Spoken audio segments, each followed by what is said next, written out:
রাজ্যে আসন্ন পঞ্চায়েত নির্বাচনের রণডঙ্কা বাজতেই রাজনৈতিক মহলে উত্তাপ ছড়াতে শুরু করেছে।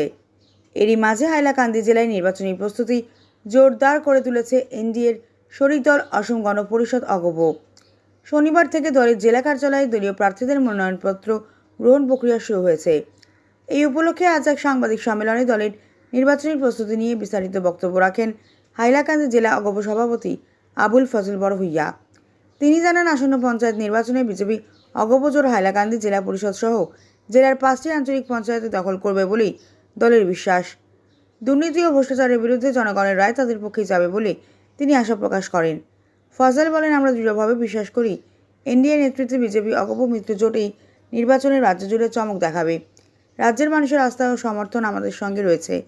তিনি কংগ্রেস ও AIUDF এর তীব্র সমালোচনা করে বলেন, 1985 সাল থেকে অসম গণ পরিষদ রাজ্যের মানুষের উন্নয়নের স্বার্থে কাজ করে চলেছে। তিনি প্রয়াত জননেতা শাহিদুল আলম চৌধুরীর কথা স্মরণ করে জানান, এই বিশিষ্ট নেতা দীর্ঘদিন দলের নেতৃত্ব দিয়েছিলেন এবং দুর্নীতির বিরুদ্ধে বরাবরই সোচ্চার ছিলেন। অগপ জেলা সভাপতি আবুল ফজল বড়ভূইয়া জেলার 3 বিধায়কের বিভিন্ন দুর্নীতির বিরুদ্ধে সরব হয়ে বলেন, জেলার 3 বিধায়ক একে অপরের সঙ্গে কাজিয়া করে জেলার উন্নয়ন স্তব্ধ করে দিয়েছেন। এক বিধায়ক আরেক বিধায়ককে ছাগলি, কাক ইত্যাদি বলে গালিগালাজ করতে ব্যস্ত থাকেন। তিনি কঠোর ভাষায় এদের এই কার্যকলাপের নিন্দা জানান।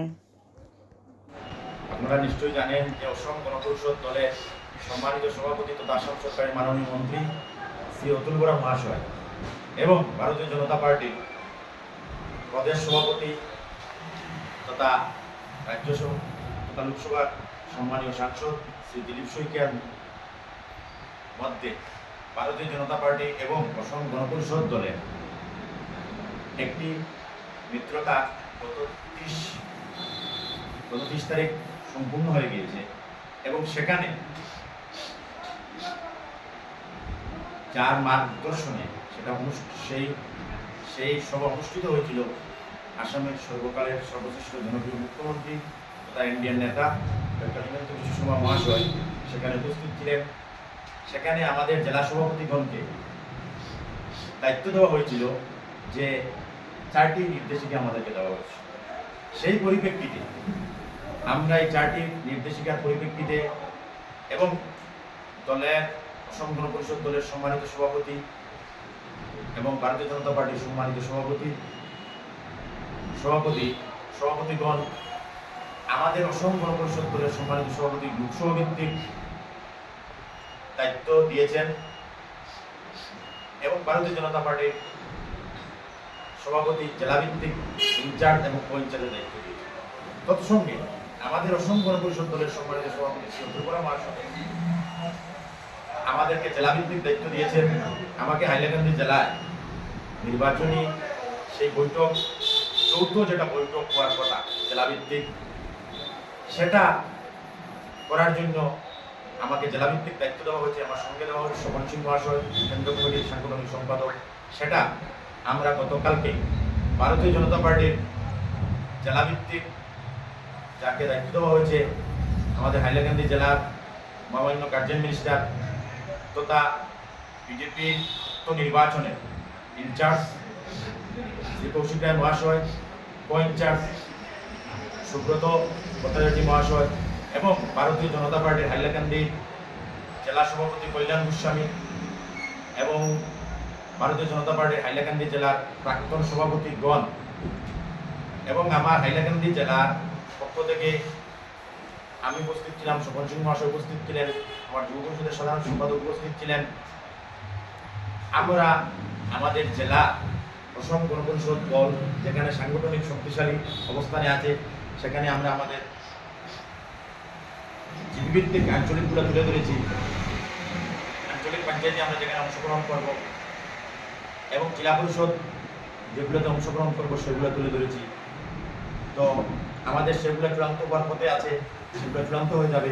কাল থেকে আমাদের যারা দলীয় পদাধিকারীগণ আছেন, দলীয় নেতৃবৃন্দ নির্বাচনে অংশগ্রহণ করতে ইচ্ছুক, তারা কাল থেকে অসম গণ পরিষদ হাইলাকান্দি জেলার স্থায়ী কার্যালয় হসপিটাল জমাতায় আবেদন করতে পারবেন। সেই আবেদনের প্রক্রিয়া আমরা 6 তারিখ অবধি সম্পূর্ণ করে ফেলব। তো সেখানে আবেদন করতে পারবেন, ফর্ম জেলা বসে পাওয়া যাবে। জনগণের সুবিধার্থে আমার জেলা অফিসে আমি প্রত্যেকটি জেলা পরিষদ ভিত্তিক আমার জেলার পক্ষ থেকে মাতৃভূমি সংগঠনের পক্ষ থেকে আমি জেলা ভিত্তিক 3 জন করে দায়িত্ব দিয়েছি এবং জেলা অফিসে ফরম বিতরণের দায়িত্ব আমার জেলার কার্যালয় সম্পাদক আব্দুল মজুমদার আছেন। বিশেষ করে জেলায় যত ফরম জমা দেওয়া হয় আমাদের দলীয় যারা নির্বাচনে উক্ত নির্বাচনে আঞ্চলিক পঞ্চায়েত এবং জেলা পরিষদে অংশগ্রহণ করতে ইচ্ছুক, তো তারা এই ফর্মগুলো জমা এবং দলের নীতি নির্দেশিকা এবং বর্তমান যে আসাম সরকার যেটা পঞ্চায়েত অ্যাক্ট 2025 সংশোধনী বিল যেটা পাস করেছে সেটার ভিত্তিতে সেই ক্রাইটেরিয়ার মধ্যে যারা পড়বেন তাদেরকে আমি জেলার পক্ষ থেকে জিতুর রহমান চৌধুরী মহাশয়কে সেই ফর্মগুলো কালেকশন এবং আসাম পঞ্চায়েত অ্যাক্ট সংশোধনী বিল যেটা 2025 সেটাকে লক্ষ্য করে সেই আবেদনগুলো গ্রহণের প্রক্রিয়া সম্পূর্ণ করার জন্য আমি জিতুর রহমান চৌধুরী মহাশয়কে দায়িত্ব দিয়েছি। উনি জেলা অফিসে থাকবেন, কাল থেকে সেই ফর্মগুলো সম্পূর্ণ জমা হয়ে যাবে এবং 6 তারিখ বিকাল অবধি পর্যন্ত আমরা সেটা সম্পূর্ণ করে ফেলব। সেই প্রক্রিয়াতে সেটার জন্য আজকে এই নির্বাচন। তো বিজেপি তো এখন পর্যন্ত সেগুলো চূড়ান্ত হয় নাই, চূড়ান্ত হয়ে যাবে। দেখেন